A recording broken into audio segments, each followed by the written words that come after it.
Hello, ഒരു Mysore vlog കണ്ടാലോ? അതും മൈസൂരിൽ പോയിട്ട് സൂ മാത്രം കണ്ടുവന്നിട്ടുള്ളൊരു വ്ളോഗ്. 15-ാം തീയതി നൈറ്റ് നമ്മൾ ഇവിടുന്ന് പോയി മുതുമല ചെക്ക് പോസ്റ്റിന്റെ അടുത്ത് നമ്മൾ സ്റ്റേ ചെയ്തിരുന്നത്. അവിടുന്ന് ഒരു ഏർലി മോർണിംഗ് നമ്മൾ പോകണമെന്ന് വിചാരിച്ചിട്ടുണ്ടായിരുന്നത്. പക്ഷെ നമുക്ക് അത്ര നേരത്തെ അവിടുന്ന് ഇറങ്ങാൻ കഴിഞ്ഞിട്ടുണ്ടായിരുന്നില്ല. രാവിലത്തെ ഫുഡ് കഴിച്ചിട്ടാണ് നമ്മൾ പിന്നെ ഇവിടുന്ന് ഇറങ്ങിയിട്ടുണ്ടായിരുന്നത്. നേരത്തെ ഇറങ്ങാനൊക്കെ നമ്മളോട് പറഞ്ഞിട്ടുണ്ടായിരുന്നു. പക്ഷേ നമ്മൾ കലാപരിപാടികളൊക്കെ കഴിഞ്ഞ് വന്നപ്പോഴത്തേന് തന്നെ അത്യാവശ്യം നല്ല സമയമായിട്ടുണ്ടായിരുന്നു. എല്ലാം ഒന്ന് സെറ്റായി വരണ്ടേ, പിന്നെ ഇമ്മാതിരി സൂതുകളൊക്കെ ഉണ്ടാകുമ്പോൾ കുറച്ച് ഡിലേ ആവും. അങ്ങനെ ഡിലേ ആയിട്ടില്ലെങ്കിലാണ് നമുക്ക് അത്ഭുതമുള്ളത്. കാരണം ഇങ്ങോട്ട് വിളിക്കുമ്പോൾ അങ്ങോട്ട് പോണ മുതലുകളാണ്. ഹായ് പറ, ഒരു ഹായ് പറഞ്ഞ. നമ്മളെങ്ങോട്ടാ പോണത് പറ. അല്ല, എങ്ങോട്ടാ പോണത്? എന്ത് കാണാനാ പോണേ? സൂ കാണാനാ? ബ്രേക്ക്ഫാസ്റ്റ് ഒക്കെ കഴിച്ച് ഒന്ന് വന്നിരുന്നെങ്കിൽ പോകാമായിരുന്നു എന്നാണ് എൻ്റെ ചിക്കൻ്റെ മട്ടുംഭാവം കണ്ടാൽ. കാരണം കുറേ നേരമായി ആ വണ്ടിനെ ചുറ്റിപ്പറ്റിയൊക്കെ നിൽക്കൽ തുടങ്ങിയിട്ട്. Mudumalai tiger reserve check post നമ്മൾ കടന്നു. ഫോറസ്റ്റിൻ്റെ ഉള്ളിലേക്ക് കടന്നപ്പോൾ പണ്ടത്തെ ആ ക്യൂരിയോസിറ്റി ഒന്നും ഉണ്ടായിരുന്നില്ല. കാരണം മൃഗങ്ങളെ ഒന്നും കാണാൻ പറ്റില്ല എന്ന് നമുക്ക് ആദ്യം അറിയായിരുന്നു. പിന്നെ അതും കാറിലാണ് നമ്മൾ പോവുകയും ചെയ്തിട്ടുണ്ടായിരുന്നത്. അതുകൊണ്ട് തന്നെ ഞാനും താത്തയും കുറച്ച് വീഡിയോസ് ഒക്കെ എടുത്തു. അതേലും നടക്കട്ടെ, വെറുതെ ഇരിക്കണ്ടല്ലോ.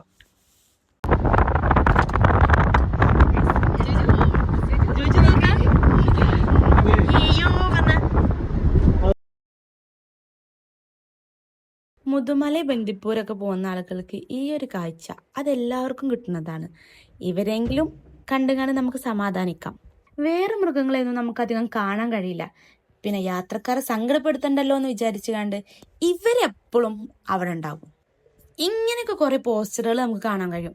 പക്ഷെ ഇതിൽ കാണുന്ന ഒരു സംഭവത്തിനേലും നമുക്കിതുവരെ കാണാൻ കിട്ടിയിട്ടില്ല. കുറച്ച് കാലമായി കാത്തിരിക്കൽ തുടങ്ങിയിട്ട്. പക്ഷെ നമ്മൾ ബൈക്കമ്മ പോവാണെച്ചെങ്കിൽ അടിപൊളിയായിരുന്നു. ബൈക്കമ്മ പോകുന്ന സമയത്ത് അധികം നമുക്കിങ്ങനെ കുറെ സംഭവങ്ങളൊക്കെ കണ്ടിട്ടുണ്ടായിരുന്നു. യാത്രക്കാരൊക്കെ വണ്ടി നിർത്തുന്നുണ്ടപ്പോൾ നമ്മൾ വേറെ എന്തോ വലിയൊരു സംഭവം അവിടെ ഉണ്ട് എന്നാണ് വിചാരിച്ചിരുന്നത്. പക്ഷെ നോക്കുമ്പോൾ നമ്മളെ സിംഹവാലം കുരങ്ങളായിരുന്നു. ഈ ചങ്ങായിമാർ പിന്നെ ആവശ്യത്തിലധികം ഉണ്ടായിരുന്നു. നമ്മളെ നാട്ടിൽ കോഴികളെ പോലെയാണ് പോലെ അവിടെ. ഇവർക്കൊന്നും വെക്കേഷൻ്റെ ടൈം ആയിട്ടില്ലെന്നാവോ, പാവം കുട്ടികൾ. അവിടെ ഒരു കാട്ടുപന്നി നിൽക്കുന്നുണ്ട്. ഓനിക്കും എൻ്റെ ഫാമിലി ആയിട്ടൊക്കെ വന്നാൽ ഒരു രസം ഉണ്ടായിരുന്നു. മാൻകൂട്ടങ്ങൾ ക്രോസ് ചെയ്യണ ഒരു വീഡിയോ എടുക്കാൻ വേണ്ടി നിന്നിട്ട് മുതുമല മുതൽ ബന്ദിപ്പൂർ വരെ നമ്മൾ കാത്തിരുന്നു. ഒരു പോരുന്നില്ല, ഒരവിടെ തന്നെ നിൽക്കുക. നിങ്ങൾ ഇന്ന് അവിടെ തന്നെ എന്നോളൂ, നമ്മൾ പോവുകയാണ്. നമുക്ക് വേറെ കാര്യങ്ങളൊക്കെ പരിപാടികളുണ്ട്. നിങ്ങൾക്ക് തന്നെയല്ലേ പരിപാടി? അതാതൊരു മയിലെങ്കിൽ മയില്. ഗൈസ്, അടുത്ത് നമ്മൾ കർണാടക സ്റ്റേറ്റിലേക്ക് കിടക്കുകയാണ്.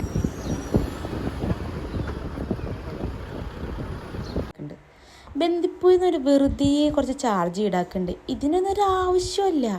ഇങ്ങനെയാണെങ്കിൽ ഇവർ കുറച്ച് പൈസ ഉണ്ടാക്കൂട്ടാ. അങ്ങനെ നമ്മൾ വീണ്ടും കാട്ടിലേക്ക് എത്തി. അവിടെ നമ്മുടെ പ്രധാന കാഴ്ച എന്തായിരുന്നു?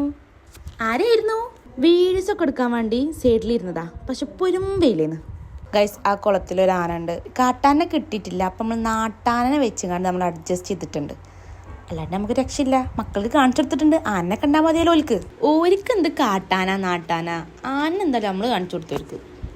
പിന്നെ വണ്ടി കുറച്ചങ്ങോട്ട് പോയപ്പോഴേക്കും നമ്മളവിടെ സൺഫ്ലവർ കണ്ടു. സൺഫ്ലവർ നമ്മളിങ്ങനെ മാടി വിളിക്കുകയായിരുന്നു. അതുകൊണ്ട് നമ്മളവിടെ പോയി കുറച്ച് ഫോട്ടോസും വീഡിയോസും ഒക്കെ എടുത്തിട്ടുണ്ടായിരുന്നു. ഗൈസ്, സൺഫ്ലവറിനെ കുറിച്ച് പറഞ്ഞപ്പോഴാണ് ഞാനൊരു നഗ്നമായ സത്യം ഇന്നാണ് തിരിച്ചറിഞ്ഞത്. എന്താ വെച്ചെങ്കിൽ ഈ സൺഫ്ലവർ സൂര്യനുള്ള ഭാഗത്തേക്കായിരിക്കും തിരിഞ്ഞു നിൽക്കുക എന്നുള്ളത്. ഓട്ടോമാറ്റിക്കലി സൂര്യൻ പടിഞ്ഞാറാണ് വെച്ചെങ്കിൽ അത് പടിഞ്ഞാറോട്ട് വരും. സൂര്യൻ ഈ കിഴക്കാണെങ്കിലും അത് കിഴക്കോട്ടും വരും. ഞാൻ ആ സത്യം ഇപ്പോഴാണ് മനസ്സിലാക്കിയത്. അങ്ങനെയൊക്കെ ഒരു കഴിവൊക്കെ ഉണ്ടല്ലേ ഇതിന്. ഇനി ഇതുകൊണ്ടാണോ ഇതിന് സൺഫ്ലവർ എന്നുള്ള പേര് വന്നത്? ഈ ഒരു അറിവ് എനിക്ക് പുതിയതായിരുന്നു കേട്ടാ. ഇവിടുന്ന് ഫോട്ടോസ് എടുത്തതുകൊണ്ട് തന്നെ കഴിച്ചിലായിക്കണം. പിന്നെ മൈസൂരെത്തിയിട്ട് ഒരു ഫോട്ടോ പോലും നേരെ ചുക കിട്ടിയിട്ടില്ല. ഈ ഒരു മൊമെന്റിലുണ്ടല്ലോ എനിക്ക് വലിയൊരു പൊലിവായിരുന്നു. കാരണം ബാക്കിയുള്ളവരൊക്കെ ചെക്ക് ചെയ്യായിരുന്നു. ഞാൻ ഈ ഫോണൊക്കെ പിടിച്ചുകൊണ്ട് പോണത് കണ്ടുകൊണ്ട് ഈ ചേച്ചി ഞാൻ വലിയ വ്ളോഗറാണോ എന്ന് വിചാരിച്ചോണ്ടാന്നറിയില്ല, ഇന്നെ ചെക്ക് ചെയ്തിട്ടില്ല. താത്താൻ്റെ ഈ ഫേസിൽ കണ്ട ആ എക്സ്പ്രഷന് അതിൻ്റെതായിരുന്നു. കാരണം അന്നെ മാത്രം ചെക്ക് ചെയ്തില്ലല്ലോ എന്നുള്ളത്. അതിനാണ് ഈ ചെടിയൊക്കെ ചിരിക്കിച്ചു പോണത് ഞങ്ങൾ. പിന്നെ നമ്മൾ മൈസൂർ എത്തിട്ടോ. ഞാൻ ആദ്യമേ പറഞ്ഞില്ലേ, നമ്മൾ മൈസൂരിൽ സൂ മാത്രമേ ഉള്ളൂ കണ്ടിട്ട്. അതെന്താ വെച്ചെങ്കിൽ നമ്മൾ ഫൈനൂന് നമ്മൾ സൂ കാണിക്കാൻ വേണ്ടിയിട്ട് കൊണ്ടുപോയതാണ്. കാരണം സൂയ്ക്ക് അന്ന വെച്ചിട്ടില്ല, ഫൈനൂന് മാത്രമല്ല അന്ന വെച്ചിട്ട്. കുറേ കാലമായി പറയലുള്ളൊരു കാര്യമായിരുന്നു സൂ കാണണം, മൃഗങ്ങളെ കാണണം എന്നുള്ളത്. അതുകൊണ്ട് നമ്മൾ സൂ മാത്രമായിരുന്നില്ല, നമ്മൾ പാലസൊക്കെ കയറണം എന്നൊക്കെ വിചാരിച്ചിരുന്നു. പക്ഷേ സാഹചര്യങ്ങളുടെ സമ്മർദ്ദം മൂലം നമ്മളതൊക്കെ മാറ്റി ലാസ്റ്റ് സൂ മാത്രം നമ്മൾ കണ്ടുപോകുന്നത്. സോ അതൊക്കെ പോട്ടെ. നമ്മൾ ടിക്കറ്റ് എടുത്തതിന് ശേഷം ഉള്ളിലേക്ക് കയറാൻ വേണ്ടിയിട്ടുള്ള വെയിറ്റിങ്ങിലാണ്. അതിൻ്റെ ഇടയിൽ സൂയിക്ക് ബാക്കിയുള്ളൊരു മനുഷ്യനും എടുക്കണ്ട, ഞാൻ മാത്രം എടുക്കണം. ഇന്ന മാത്രമുള്ള ഓൾക്ക് പറ്റുക, അല്ലെങ്കിൽ നമ്മളെ വേണ്ട തന്നെ, അല്ലെങ്കിൽ ഓൾക്ക് നമ്മളെ വേണ്ട. അപ്പോൾ ആ ഒരു സമയത്ത് ഓൾക്ക് ഞാൻ മാത്രം എടുത്താൽ മതി ഓളെ. പിന്നെ നമ്മളെ കയ്യിലെ പാസ് നമ്മൾ നീട്ടിക്കൊടുത്തു. അപ്പം അത് കണ്ടപ്പോൾ നമ്മൾ ഉള്ളിലേക്ക് കയറ്റുകയൊക്കെ ചെയ്തു. നമ്മൾ വണ്ടിയൊക്കെ ചൂസ് ചെയ്യാമെന്നൊക്കെ വിചാരിച്ചിട്ടുണ്ടായിരുന്നു അവിടുന്ന്. പിന്നെ എല്ലാവരും പറഞ്ഞ് വണ്ടിയിൽ പോവുകയാണെന്ന് വെച്ചാൽ നമുക്ക് എല്ലായിടും കവർ ചെയ്യാൻ പറ്റില്ല, ഓൾക്ക് സമയത്തിൻ്റെ ഉള്ളിൽ തന്നെ നമ്മളതിന് കയറി പോരണ്ടായിരുന്നുള്ളത്. അപ്പോൾ ഇപ്പം നമ്മൾ ആസ്വദിച്ച് നടന്ന് പതിയെ പോകാമെന്നുള്ള തീരുമാനത്തിലെത്തിയിരിക്കുകയാണ്.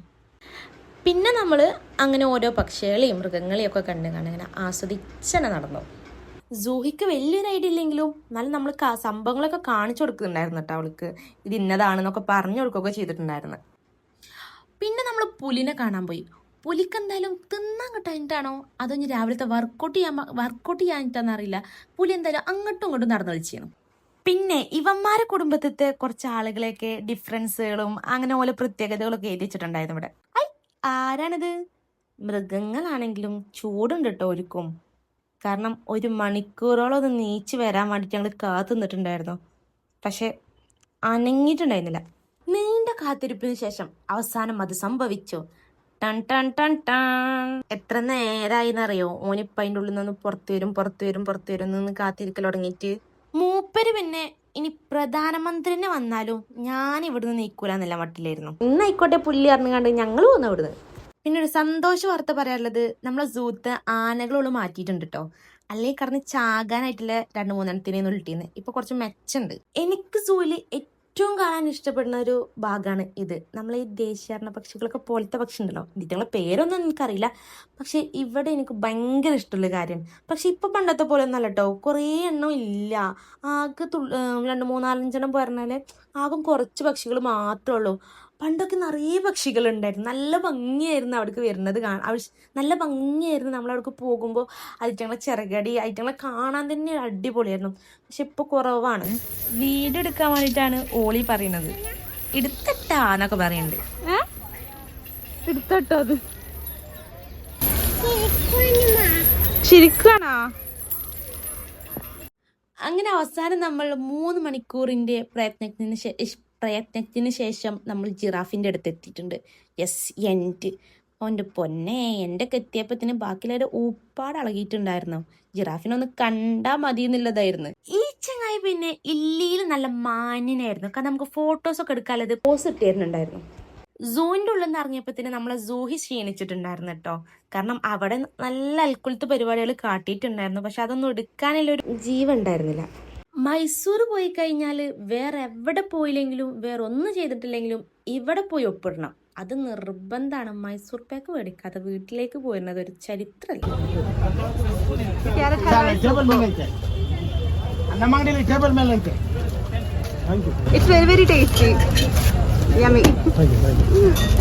കിട്ടി മക്കളെ, കിട്ടി സാധനം കയ്യിൽ കിട്ടി. അവർ ഈ ഒരു മുതല് വീട്ടിലേക്ക് കൊണ്ടുവരണം എന്നൊക്കെ വിചാരിച്ചിരുന്നു. പക്ഷെ നടപടിയാവില്ല എന്ന് നമുക്ക് എല്ലാവർക്കും അറിയുന്നൊരു കാര്യം. പിന്നെ നമ്മൾ മൈസൂരും തിരിച്ചിട്ടുണ്ടായിരുന്നു കേട്ടോ. നമുക്ക് പാലസ്, അതുപോലെ തന്നെ ലളിത മഹല്, ചാമുണ്ഡി ഹിൽസ്, ഇവിടെ ഒന്നും പോകണമെന്ന് ആർക്കും ഒരു നിർബന്ധം ഉണ്ടാകുന്നില്ല. കാരണം എല്ലാവരും ഇത് ഓൾറെഡി കണ്ടതായതുകൊണ്ട് തന്നെ അവിടെ ഒന്നും പോകണമെന്ന് ആർക്കും ഒരു ഇൻട്രസ്റ്റ് ഉണ്ടായിരുന്നു. വന്ന വഴി പോകാന് ബന്ദിപ്പൂര് ആ ഒരു ടൈമിൽ ക്ലോസ് ആക്കുന്നതുകൊണ്ട് തന്നെ നമ്മൾ നാഗർഹോൾ കുട്ട വഴിയാണ് പോയിട്ടുണ്ടായിരുന്നത്. മുത്തങ്ങ വഴിയാണെങ്കിലും ആ ഒരു ടൈമിൽ പോകാൻ കഴിയൂല. അതുകൊണ്ട് തന്നെ നമ്മൾ അത്യാവശ്യം നല്ല വളഞ്ഞു ചുറ്റിയിട്ടായിരുന്നു വീട്ടിലേക്ക് തിരിച്ചത്.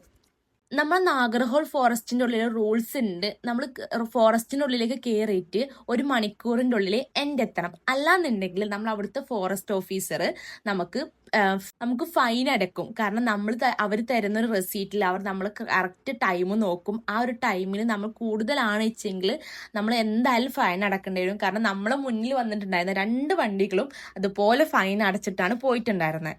നമുക്ക് ഫൈൻ അടക്കേണ്ട ഒരു ആവശ്യമൊന്നും വന്നിട്ടുണ്ടായിരുന്നില്ല. കാരണം ഫോറസ്റ്റിൻ്റെ ഉള്ളിൽ ഒരു ഈച്ചക്കുട്ടി പോലും ഉണ്ടായിരുന്നില്ല. അതുകൊണ്ട് തന്നെ നമ്മൾ പെട്ടെന്ന് ചവിട്ടി വിട്ടിട്ടുണ്ടായിരുന്നു. ഇത് നമ്മൾ പോകുന്ന വഴിയിൽ കണ്ടതായിരുന്നു. പിന്നെ നമ്മൾ ഫുഡൊക്കെ കഴിച്ചുകൊണ്ട് വീട്ടിലേക്ക് തിരിച്ചിട്ടുണ്ടായിരുന്നു. അതിനൊന്നും വീഡിയോസ് എനിക്ക് എടുക്കാൻ കഴിഞ്ഞിട്ടുണ്ടായിരുന്നില്ല. കാരണം ഞാൻ ആകെ ടയേർഡ് ആയിട്ടുണ്ടായിരുന്നു. അപ്പോൾ ഇത്രയേ ഉള്ളൂ നമ്മളെ മൈസൂരിലെ വിശേഷങ്ങൾ. അപ്പോൾ ഓക്കെ, ബൈ.